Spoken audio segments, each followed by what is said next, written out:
Bonjour, aujourd'hui je vais essayer de vous expliquer comment changer l'alimentation de votre chien. C'est peut-être quelque chose que vous envisagez de faire, alors soit parce que vous pensez que ce que vous lui donnez ne lui convient pas tout à fait, ou pour essayer de lui donner encore mieux, ou peut-être pour des raisons économiques ou pour des raisons pratiques. Alors c'est quelque chose qui vous inquiète probablement un petit peu, mais vous verrez, c'est pas très compliqué et je vais vous donner toutes les explications. C'est assez simple, il faut prendre le temps pour que le changement soit progressif et que le système digestif de votre chien ait le temps de bien s'habituer. Il faut faire ça sur une dizaine de jours, en commençant par intégrer à peu près 20% de la ration avec les nouvelles croquettes et laisser 80% des anciennes. Et au bout de 2 ou 3 jours, si tout se passe bien, vous pouvez maintenant augmenter la quantité à 40% de la nouvelle croquette et 60% de l'ancienne. Et à nouveau, quelques jours plus tard, recommencer si tout va bien, bien entendu. Vous aurez compris le principe, on augmente par tranche de 20% tous les 2, 3 jours, 4 jours si on pense qu'il faut prendre un peu plus de temps pour que le chien s'habitue. Alors comment savoir si ça se passe bien ou si ça se passe mal? C'est le chien qui va vous le dire. Alors oui, on va voir que le chien mange pas, qu'il mange plus vite, qu'il mange moins vite. C'est pas vraiment ça le plus important. Le plus important, c'est surtout le transit du chien. Donc il suffit de regarder les selles de votre chien.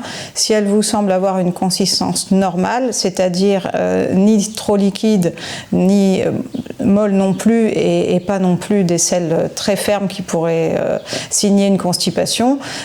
Si le transit va bien, que les selles sont, on va dire, moulées, normalement, vous pouvez continuer à faire évoluer la quantité de croquettes.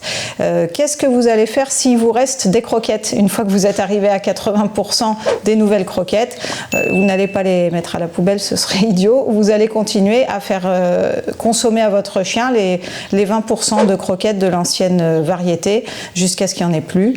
Et à la fin, vous serez sur un chien 100% avec ces nouvelles croquettes. En principe, tout se passe bien. Si toutefois votre chien avait encore des difficultés de digestion, n'hésitez pas à regarder quand même la composition des croquettes que vous avez choisies, parce qu'il faut savoir qu'il y a quelques nombreuses croquettes qui sont faites avec des ingrédients qui ne sont pas vraiment destinés aux chiens par nature. Donc en vous orientant vers un produit qui a une bonne qualité, qui est fait avec des ingrédients qui sont réellement destinés aux chiens, dans 100% des cas, le chien n'aura pas de problème. Ça peut être un indicateur pour vous. Alors, en plus du transit qui est peut-être un petit peu technique, mais c'est le point qui permet de vérifier que ça aille bien, il y a aussi des questions que vous vous posez sur le plaisir de votre chien à manger ses croquettes et son attirance pour celles-ci. Quand on change les habitudes du chien, certains vont se précipiter parce que c'est nouveau et ça les change et ça leur plaît d'avoir quelque chose qu'ils ne connaissent pas encore, et d'autres qui vont peut-être être moins intéressés par un nouveau produit. Et il faut savoir que les produits qui contiennent très peu d'exhausteurs de goût, si on les propose à un chien qui est habitué à des produits très chimiques, entre guillemets, ça peut un petit peu ne pas l'attirer autant au début. Après, il va s'y faire. Donc ne vous inquiétez pas si le chien ne se jette pas sur sa gamelle dès le début, et ne vous dites pas non plus que c'est parce qu'il saute dessus que c'est forcément très bon pour lui. Le principal, c'est la santé du chien. Donc un chien qui va bien, qui est joyeux, qui semble ne pas avoir de douleur de digestion, qui semble avoir un bon transit, c'est ça qui va vous dire que votre chien mange des croquettes de bonne qualité.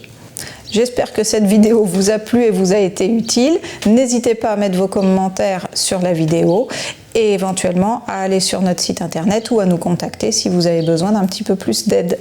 À bientôt!